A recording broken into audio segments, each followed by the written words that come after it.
Good evening, ladies and gentlemen. Welcome back. It's Woodbine Mohawk Park on a Monday night. There's a live look at the scene here in Campbellville, Ontario, as many of you start your work week. Many of you just kind of getting back to work too after the holiday season. For us here, this is the end of our work week as it's our fourth consecutive night of racing before we get a couple of days off and then back at it on Friday again. Minus 3 degrees Celsius, 27 Fahrenheit as things have warmed up. Wind, not a factor whatsoever. We've got a mix of pace and trot races tonight, but 10 dashes on this program.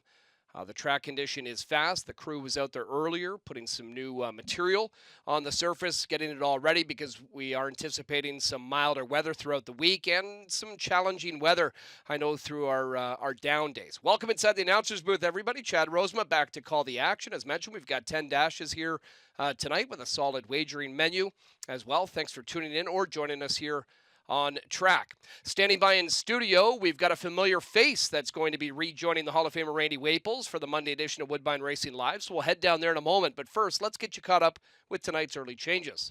Race number 1 starts the early pick 5. It's guaranteed at $75,000. Couple of scratches in the center of the gate. Number 5, D8 Merlot and 6 Little Arrow are both scratched vet sick. Take out the 5 and 6 sick out of race number 1. Number 9, Diamond Bank will be going open to side rolls. Open to side rolls on the 9, Diamond Bank. Race 2, number 2, Cook the Books. Steel to aluminum shoes up front. Steel to aluminum on the front on the 2. The 5, Blue Star Sapphire, goes aluminum to steel front. Aluminum to steel up front on number 5, Blue Star Sapphire. Early pick 4 gets underway in race number 3. Number 2, Partied Up. Blind to blinkers. Blind to blinkers on the 2, Partied Up. And number 7, Arthur Idlam. Hobbles are going to go 60 to 59 inches. 60 to 59, the hobble adjustment on the 7 in race 3. Fourth race, we kick off the pick 6. 5, Stovid removes the inside Murphy blind. Murphy blind on the left removed on 5, Stovid. Number 8, French Money Hanover will go flip-flops to plastic shoes up front. Flip-flops to plastic up front. And we scratch number 9, Fateful Vetsick. Tonight's 5th race, number 3, J-Port Muscle Up. Shoe change up front from flip-flops to steel. Behind goes aluminum to steel, and also blind to open. So flops to steel front, aluminum to steel behind, blind to open, the bridle change on 3, J-Port Muscle Up in race 5. 6th race, starting the late pick 5, no changes in the opening leg. Late pick 4 starts in the 7th. We scratch the 5, Mike's Tony, judges scratch. Tonight's 8th race, number 6, Hardu Parking. Judges weather scratch. Take out the 6, Hardu Parking from race 8. Tonight's 9th is clear. And race number 10, we get a fresh start in the Jackpot High 5 with one winning ticket last night. Congratulations to that winner. No changes in race number 10. That's all we've got so far on the Monday 10-pack coming your way in 42 minutes time as we head downstairs. Here's the Monday edition of Woodbine Racing Live. Campbell still the best, 19 in a row. Campbell. Battle to the wire. Amity Chef wins the Simcoe Stakes. He's big, he's strong, and he has got it going on. Top 25, Canada's horse. Something somewhere. Yeah, motivated, I'm focused. There, up and pacing. This is the moment. Gotta one up my opponent. McWicked on the outside. Gotta get it, the mindset. Gotta put it in motion. You gotta be kidding me. TCI wins the million. Game time, bet I'm coming in clutch. No hang time, man, they can't keep up. The game's on the line, seconds. Lean back, get your picture taken. Crowning moment on Canadian soil for Bulldog Hanover. Motivated, I'm focused. A late push from Confederate. It's my show. Wins the big show. This is the moment.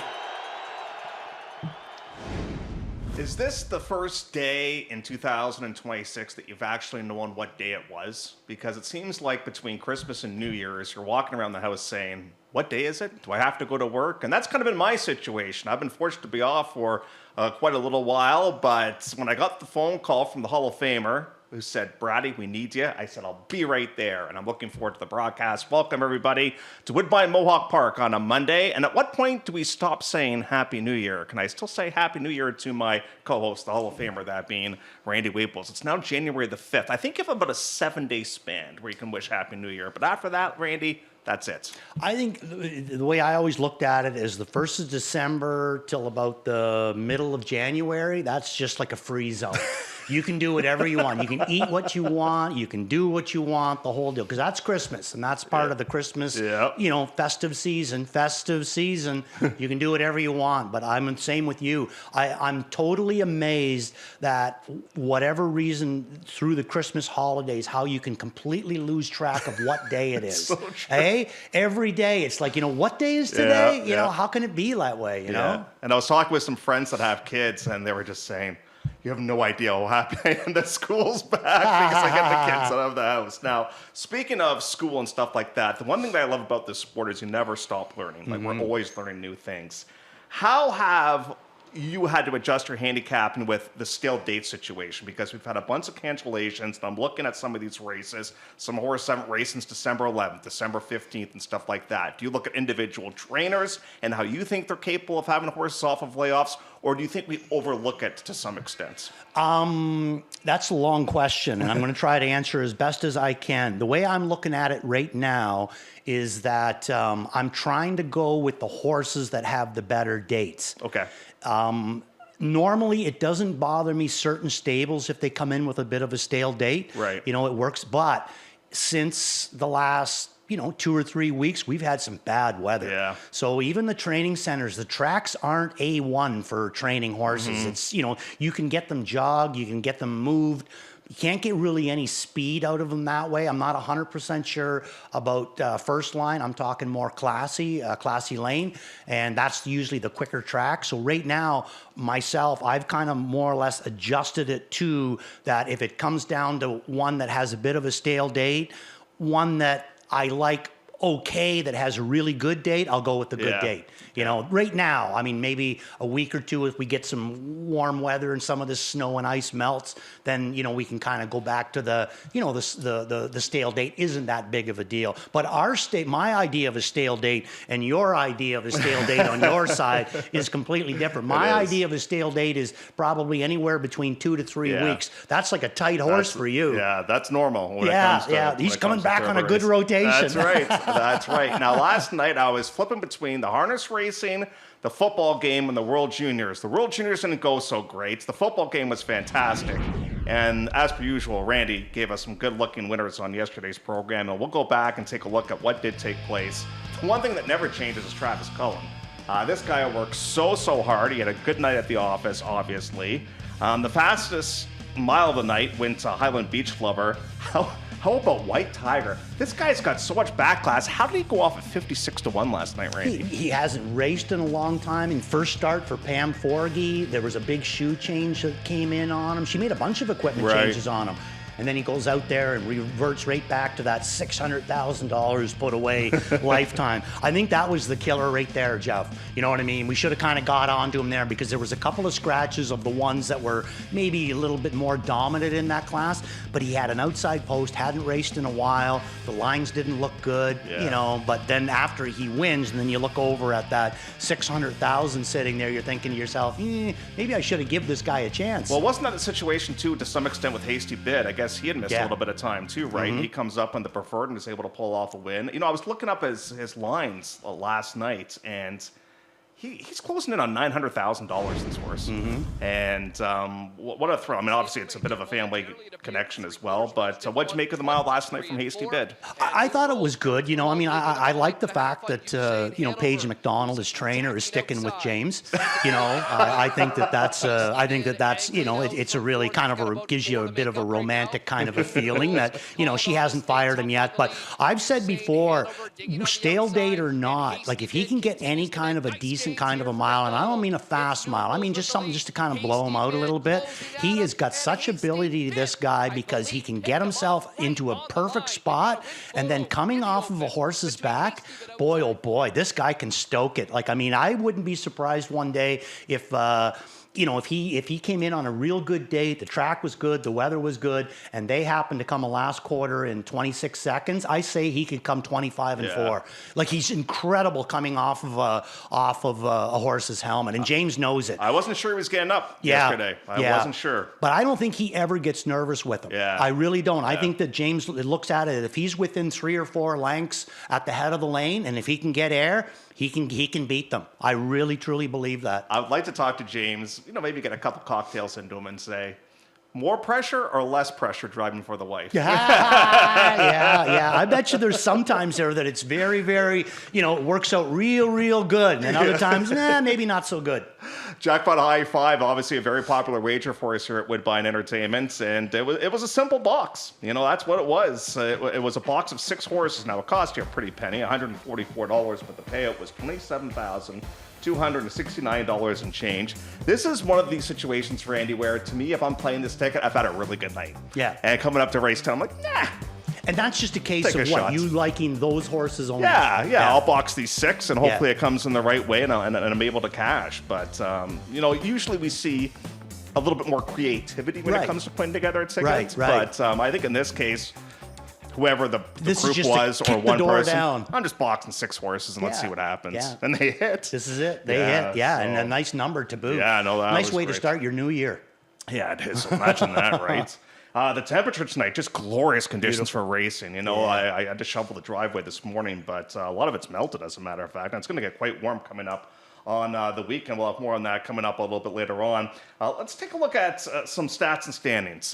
We want to pass along some information when it gets to who's off to a good start so far this season as well, because we always kind of want to gravitate to whoever's got the hot hand. I was looking at the presentations being made for last season to James and to Dave Maneri. I didn't realize that Dave Maneri had never won a title here for train title. Really? Yeah. I never would have guessed that either. Yeah. I never would have guessed that. That's a new one to me as well. Yeah. There we go. So we got TC right up on top of the driver standings this week. That's quite a little jump up there. That's some rugged company he's keeping. Or wasn't he's never won an O'Brien? It's one of the two with Maneri. Yeah, I would say he has won a track title, but don't quote me on that. Yeah, it's one of the two I read. Okay. I might have misspoken there, but I read something about that. And, I was just talking with Chad at lunch today about Travis Henry, and you and I were just talking.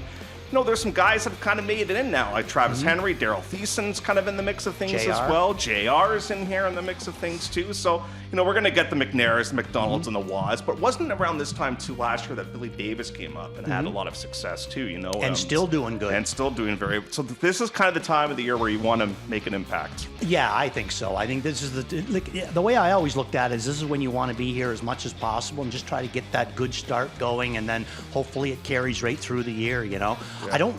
It's been very rare for me to start bad and finish good, but I've had lots of times that I started good and finished good. When we look at this, did Gary Murner have the best year you've ever seen him have last year? Yeah, and I think it's going to get even better. Yeah. His barn's getting more deep, he's got vicious help over there. You can literally point his horses out on the track simply because not only are they racing good, but they look amazing right now. Etzel's got a horse on today's program that we're quite intrigued with coming up in the nightcap, as a matter of fact. He's got 2 in this race. One of them he's going to drive, and one he's given the reins to Travis Henry coming up in race number 10 as well. So some familiar faces there, but some, we see Mark Etzel on that board. So great to see Mark off to a really good start so far this season. Now, as we start to do our handicapping here, the one thing that I might use too much in my handicapping, whether it's thoroughbred or standardbreds, is driver or jockey choices. Sometimes if I'm stuck, that might be the road that I go towards. But this James McDonald's decision here in this race with Divine Love and with Tie Game. Now, Tie Game was not good for whatever reason. Tie Game scratched. I did not get that. Well, that's a big one. scratch. That is a huge scratch. Wow. There. Okay. Well, James made the right choice now. Yes, He's in the race. I will say. They're narrowing it down for us, Yeah, Jeff. so that's a late scratch. We just literally got that one in. Now, all of a sudden, the Hitman Hart looks rather good because now we're starting from post 7. Now, the Hitman Hart was in that odd race last time out where a horse broke and he was able to scoot up, and then another horse broke and he kind of had to alter course because there was some interference in behind.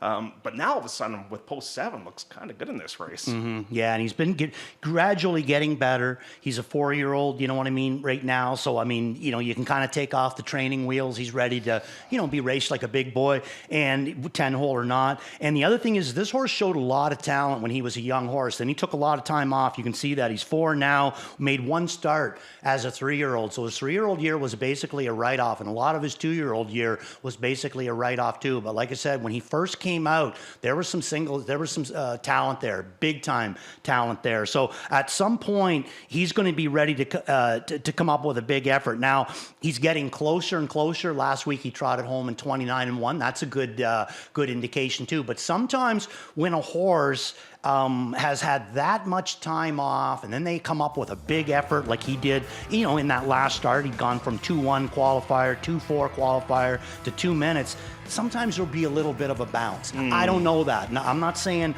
that 2 minutes is going to normally do that, but 2 minutes when you haven't raced in a year, it's, you know, and you never really were that much more because you only raced a few times as a 2-year-old. So I'm just hoping that there's not going to be kind of a bit of a bounce there, and I am going to throw him in for 3rd simply because of the 10-hole. I probably would have threw him in for the deuce. Yeah.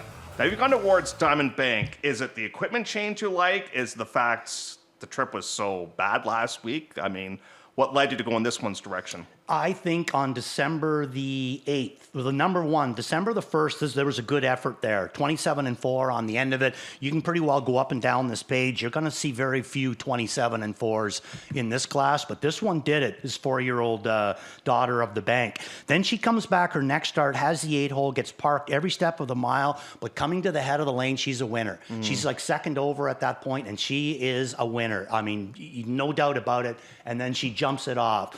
You know, normally outside post, bit of a stale date now. You know, do I like her? Do I know?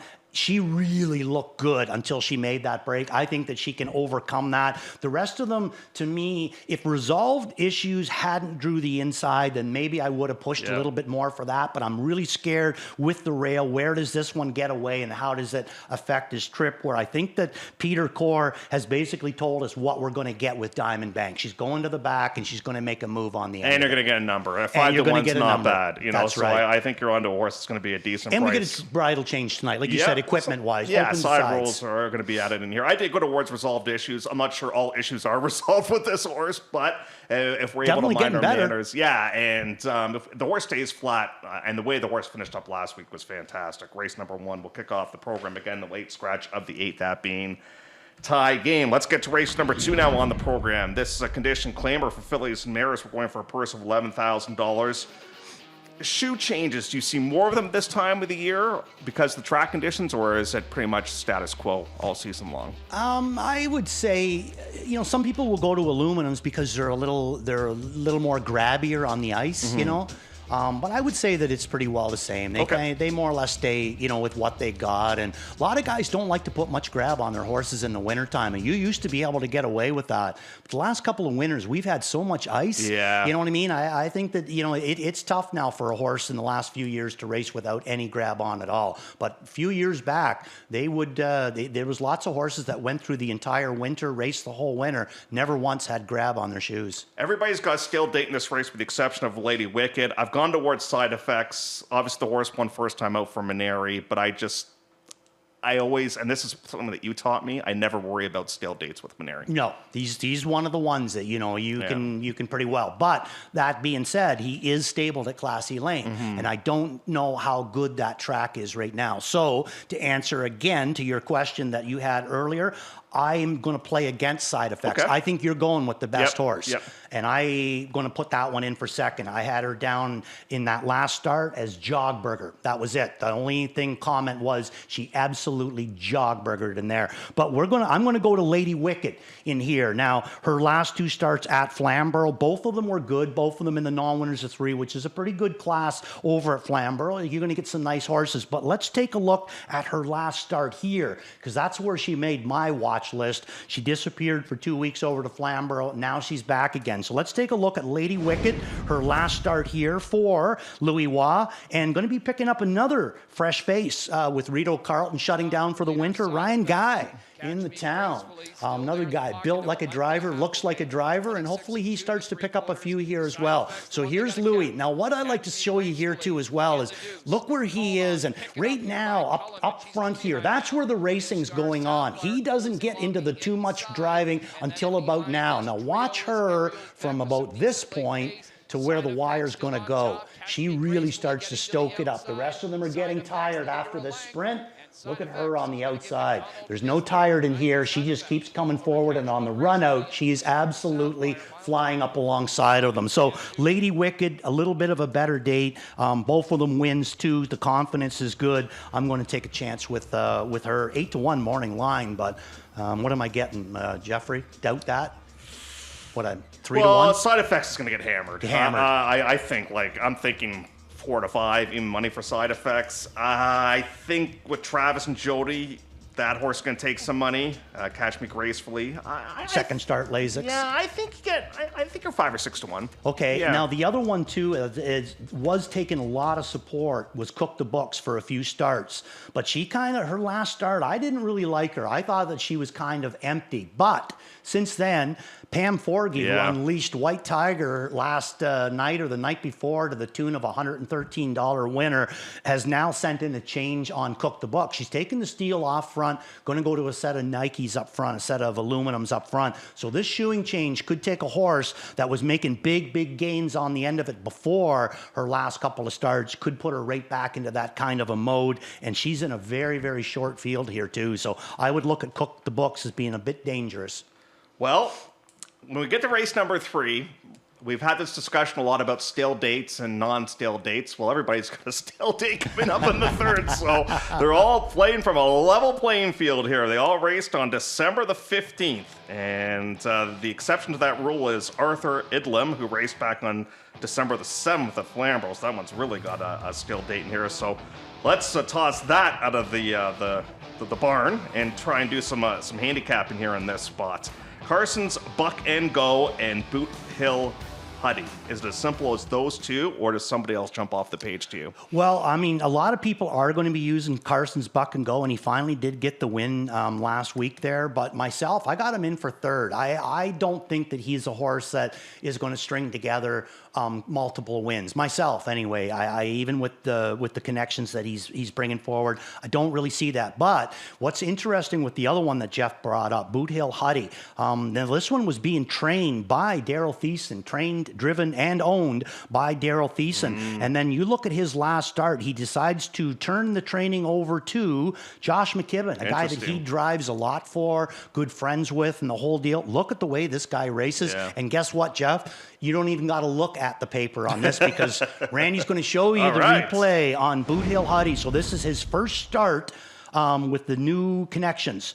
Daryl Thiessen retaining the drive. I guess the owner was okay with Daryl keeping the drive. But Josh McKibben, this is the first time out of the McKibben barn, and watch this guy come. You're going to like this guy, Jeff. This is a really big effort compared to what he's bringing forward. This was amazing. And I mean, the 3rd quarter, 27-4, last quarter, 28-4. You know, big back half and 56 and change. And here he is, just keeps coming and coming. And like I said, this is Carson's Buck and Go. And in my opinion, he's had everything his own way up in the front end. Half in 59, they go a mile in 57, and here comes the HUD on the outside, and the HUD is just about ready to get him done. He is, almost gets the job done, so I'm going to try to reverse it, and actually Boot Hill Huddy is going to be my all-in.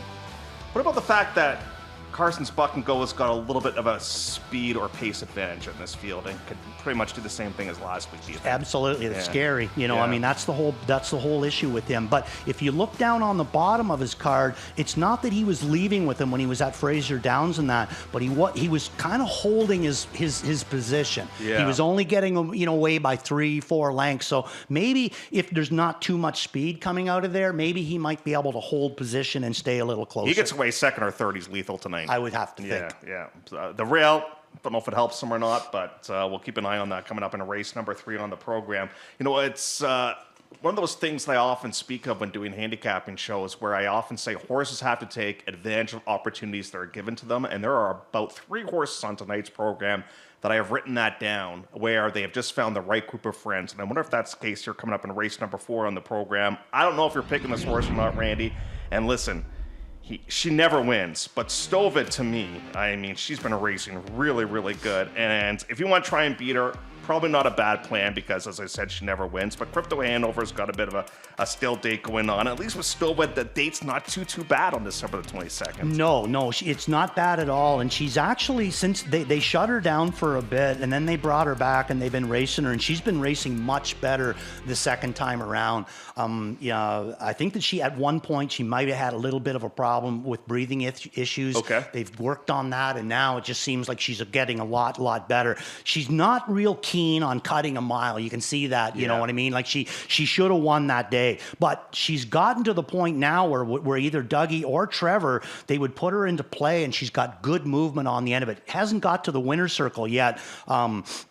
Racing that style, but boy, is she getting some kind of close. But again, there's one in here I like a little bit better, and that's going to be the 3-horse, Gucci Goo. Now, the replay that the last 5 starts has been over at Flamborough, been racing good in that non-winners, 5 races over there, had a win there. But let's take a look at the last time that Gucci Goo raced here at Woodbine Mohawk Park. Now, granted, this was a maiden, but only stepping into the non-winners of 2. But I don't necessarily always like to give you a replay of a horse that goes down the road. You can see that on the program. Yep. But you know, and I know, Jeff, every once in a while, it's not just that they go down the road, it's how they do it. And let's take a look at Gucci Goo here for Dale Spence, because to me, this horse was the easiest of winners. And look at the bet him down to 60 cents on the dollar. So you can pretty well tell what these lines below this we're looking at. But again, here he is up on front. I think that is, that's Hobnob Hanover in on his back. And, you know, she started to race good too, but look at this. Look at the separation. Oh, isn't it That's amazing? I mean, what crazy. would they say if it was a fight, you'd stop it? Yeah, exactly. You know, and that's what, I mean, look at his body language now. Yeah. He's basically put this race away. You know, he's just out there for a buggy ride, and it was a decent mile, 56. Then she disappears to Flamborough, or he does. The form is still good. He's still winning. He's finishing second. First over trip in his last. Got a little bit tired. Now comes back here with technically a little bit better date than some of the other ones that have been racing here, you know? So Gucci Goo is the way that I go. You think Crypto Hanover is vulnerable off the vet scratch? I mean, the horse hasn't raced since December the 8th, won on that day, but as the morning line favorite, do you think the horse is vulnerable tonight? Yeah. Yeah, I do too. I do. Big time vulnerable in there. It would not, the rail, the stale date, big time. Race 4 is part of the early pick 5 right here at Woodbine Mohawk Park. Race number 5 on the program coming up next. And this 5th race is a condition trot in here, and they have changed everything on J-Port Muscle Up. Lasix, shoes, trainers, and the bridle. So the only thing they haven't changed is the horse, Randy. But other than that, and Tyler Borth. Yeah, but he's part owner. Yeah, that's right. Could you imagine? Did not change that driver. Yeah. So J-Port Muscle up at 3-1. Then we got Stormont Full of Life installed as the favorite at odds of 2-1. So let's start off our discussion though with shock factor in here, because this is a smaller barn that I don't know a lot about. The Mike Hamlin outfits. What can you tell us about the horse's most recent race? Good effort. You know, really good effort in there. I think that maybe he could have got the job done, but he went in there with a stale date, right? Yeah. December the 8th, December the 22nd. So I think he had a bit of an excuse. He had the 2 weeks off in between starts. I'm going to go back to him in here. He had a big leave out of there. Still had good go on the bottom of it. And what I kind of like about him, too, if you look down a few lines to the second time that his third start down, Scotty Young drove him, finishes 5th, only beat 2. Look at that last quarter, 28 flat. And this guy was flying. He just ran out of room. So I think that he's been sitting on a good effort, and he's the way that I'm going to go in here. But logically, in my opinion, Jeff, I think that a lot of people are going to be going to this 5-horse Stormont Full of Life. I think that he's the horse horse that's kind of been starting to get a little bit more action. They recently went to the trotting hobbles on him. It seems like it's made a huge difference. So I think he's going to take a lot of support in here. Myself, I'm going to go shock factor, but I agree with you. I mean, J-Port muscle up. I mean, we're going flops to steel up front, aluminum to steel behind, blind to an open, and first start Kyle Fellows. I mean, if you like those first kind of things and equipment changes, this is going to be the one that you might like. Are we seeing more trotters now than ever using hobbles? Yes. I think so too. Yeah. Why is that, do you think? You know, and we see more of that in Canada. But why? Is it just I don't like know. an assurance thing, like the training wheels type of thing, just to keep the horse on the trot? Or is it just like I a don't safety know, thing? man. I don't know. I don't know if maybe there's going to be people out there that aren't going to like this response, but I don't know if we've maybe lost a little bit of our trotting trainers' abilities, because I'm going to tell you right from the very beginning, it is rare for you to see a set of trotting hobbles on a John Bax trained trotter. Yeah. Very, very rare. And that's the way it kind of used to be for the longest time. And then since Carl Allen, it seemed like everybody went to trotting hobbles. But I've noticed since Oka and Marcus Svanstedt, Marcus Mielander, Lucas Wallen, all these, well, Oka's obviously not a young trainer anymore, but the other two guys, since they've come over to North America, a lot of trotters in the U.S. are not wearing trotting hobbles again. So I think that there's something to the cleanness of it, because Per Henriksen was another one that didn't usually need to go to the trotting hobbles, another trotting expert. There's nothing more visually appealing than stand up racing than watching a trotter with no hobbles. Yeah, 100%. It's the best. It is. It is the best. Race number 6 on the program is a condition claimer in here. We're going for a purse of $12,000 in this spot. So Travis owns the one Belmont Blazer, but I kind of think that Shane's Dream, like, I've made this horse a drop and pop horse here tonight. Like, I look up at the sky and I see the stars, and I think they're aligned here for Shane's Dream. I could be wrong. I could be totally sucked in with this horse, but that's the direction I'm going to go towards. That's the route I'm going to. I think that this is his race to win. No doubt about it.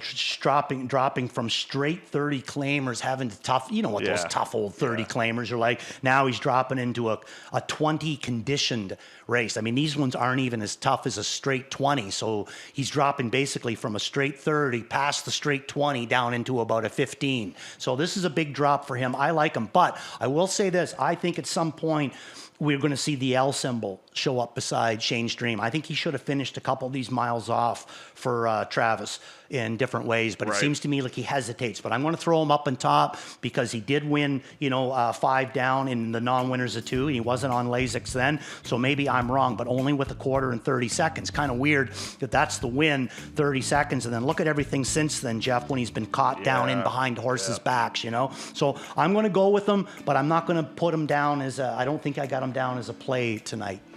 He's gonna be low on the board for sure. And you've got Wicked Express in here, who often gets fatigued, although can finish miles off from time to time. Kyle Fellows obviously having a terrific year last season.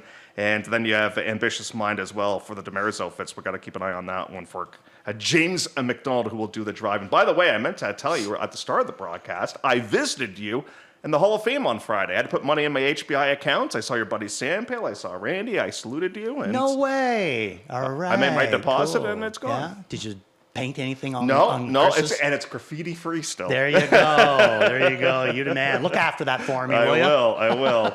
Okay, 7th race on the program in here. My best bet of the night is in this spot, and I think you're trying to beat the horse. I'm going to watch French Vodka. I think you're logical. But Randy, does he want to win? I mean, he's had so many chances to this point. I just think he's got to take advantage of this field that he's facing here tonight. Yeah, I agree with you there. I think that he's in a really, really good spot here. I mean, he's been in good spots some other times, but I think he's in a really, really, top spot in here tonight there. So, but I am going to play against him. And the only reason that I really do like French Vodka in here tonight, and I probably would have put him up on top.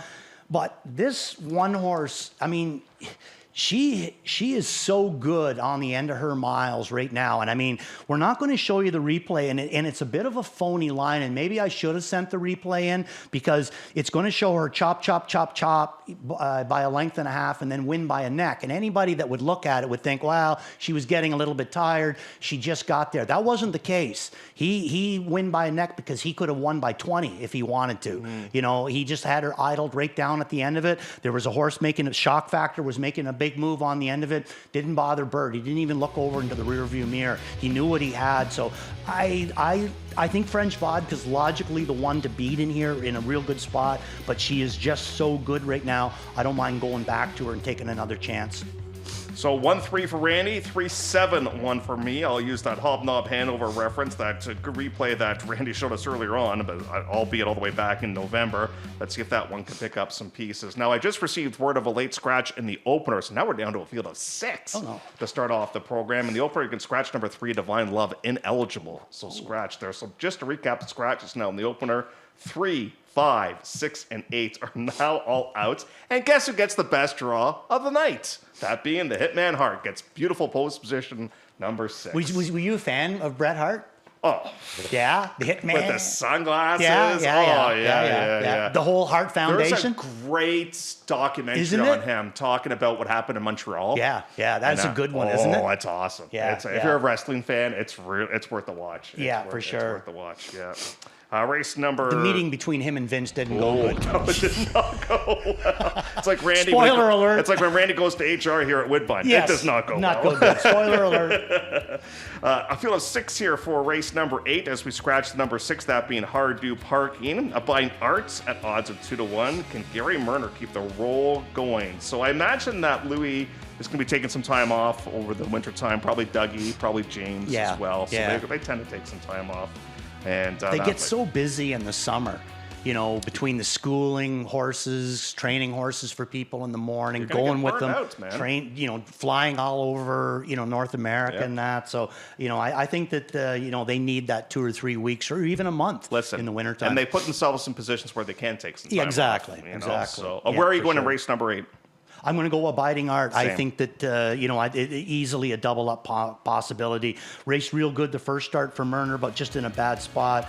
Next start, they just went to the front, and this thing was an absolute jogburger. Now coming back with James McDonald. So a little bit of a stale date, but doesn't bother me in the least. Connor B was racing in this class, took a chance last week into the non-winners of 3. Didn't seem to like it as good. Finished 5th in there, but lost a bit of ground, and now comes back to the 20. So he was doing a lot of seconds and thirds in this class before, so he might be one to throw, juice up your exactor with. Race number 8 will kick off the late pick 3 with us here at Woodbine. Races 8, 9, and 10, but Randy and I both went towards a Abiding Art. Don't think you'd find Randy and I naturally in an art gallery, but in this case, we do like Abiding Art coming up in race number 8. Those field trips when I was in school, oh boy. Oh, the worst one for me was they took us to see an opera. Like Phantom of the Opera or something like that? No, I wish it was that one. It was like one of the real original ones. Oh, it's like a legit... Something Lake. Swan Lake? Swan Lake, and I fell asleep, and oh my God, did my teacher ever... Is that a ballet? I can't remember. I don't know, but I made about 5 minutes of it, and then I fell asleep, and was my teacher ever upset? Probably not the first I think time. I snored. Race 9, it's our feature for tonight. This is a good-looking trot here. High-end claimers in here. Like, you're talking some big bucks if you want one of these horses. I'm chalky in this race. I went towards Chick Chalk Rose in here. I gotta respect the barn. Horse always takes money. Always takes money. This is the champion of the Harvest Series from back on November 24th. Yeah, there's other horses in here that if they get the right kind of trip that they can beat her, but the only reason that she didn't win last week was, in my opinion, maybe she just had too much ground to make up. Right. He won't make that mistake twice, Mr. McDonald. He never does. So I think that we're going to see her right back on the win slip. How far away is Vera Cruz from beating her, do you think? He's one of the ones that can beat her. I mean, if he gets the right kind of trip, he always has good wheels on the end of it. I mean, anybody can beat anybody with a good sprint, right trip, and then you're able to sprint them. But I'm just saying on power right now going through this race, if Vera Cruz had to take her on head to head, I say she beats him. I wouldn't be surprised if James is more aggressive tonight. I agree. I think so too. Or even if he doesn't leave with her, I say that he's closer anyway. But I think that he's just going to go right out of there with her. Now, I might have dropped the ball in this 10th race here because you and I were talking off camera here about this race, and Devastate is one that you quite like the qualifier from back on December 22nd. By the way, this does start off the Jackpot High Five with a clean slate here tonight. So this is kind of our co-feature of the evening here. Non-winners of 3. Now, you tend to stay away from the rail with trotters like it's the plague. So you obviously quite like what you saw with this qualifier. Yeah, not to mention I'm going to put a horse up on top with the rail that's missed over a year. Yeah, you know what I mean? Like, there you go, right? But this guy did show good ability. They were bringing him along slow. Mario was driving him for Etzel. He's a Chapter 7, and you could see by his lines up in the non-winners of 3. When any horses, pacer or trotter, when they can compete in a good way in the non-winners of 3 here, you start to separate yourself from the claimers. You're getting yourself a pretty deeper horse. So this guy had got to the point where he was, racing very, very well in the non-winners of 3, has a vet scratch sick on January the 27th of last year, and then qualified December the 22nd. Now, we're going to show you the qualifier, Jeff, and the reason is, again, sometimes, even though you can read that he won this race, they just look a little different out there. Like, is this a horse to you that looks like he could be struggling, needs a race because he hasn't had one in a year? I didn't see it this way. So Mark Etzel's going to be doing the driving, sat in the 2-hole with this guy. And, even like my buddy Sam, this is a decent kind of a horse, this my buddy Sam. Didn't race great the other night, but still. Right. Yeah. But here he is on the chop, and here he comes out with this big fella, and this is a big, big drink of water. This guy, he's a solid kind of a racehorse, and I just like the way that he finishes it off here. Look at Mark. He's not chasing. He's looking down, making sure that he's putting the feet where he wants to put them, and this guy just keeps powering forward. So to me, I think that he can easily step into this non-winners of 3 races, even with a stale date. And the other thing that kind of gets me to, I have a feeling that if Mark really thought that this guy was in real big need of another race, I say he goes with him himself. I think by him turning this one over to Travis Henry, I think he's saying to Travis, this guy's good to go. But why enter Royal Beluga as well? Because he's got 2 in this race. I'm just being devil's advocate here. Banter, Jeff, banter. And it's the old teeter-totter effect, because tonight's the night that you're going to get a price on your horse, but I'm just not sure it's go night or not tonight. I don't know if we're going to see 100% trying here with That's this the horse. whole thing. That's your guess. Is he going to be really aggressively driven? Obviously they're going to try to win the race, but are they going to go to all extremes, where they have to rough the horse up a little bit to maybe pull off the victory and stuff like that? Yeah, I don't think that they're going to go to full extremes, you know what I mean? But I think they're going to put him into play, and I think that he can just take it over from there. I truly think that he's the depth of the field. The whole thing is he ready to go first asking? I thought by the qualifier, I thought that was a really, really impressive qualifier. 57 flat, not 57 and 4, 57 flat over our track at this time of the year. That's a pretty good effort. I mean, you look down this page, really, he's going to have to go in 55. Can he knock off a 1.5 seconds from that qualifier? I say yes. And that's a nod urging time too, as well. We've got some tickets. Who's got tickets? I remember going to Leaf games and off the subway. Who's buying? Who's selling? Remember the guy at Greenwood years ago? Yes. The forms.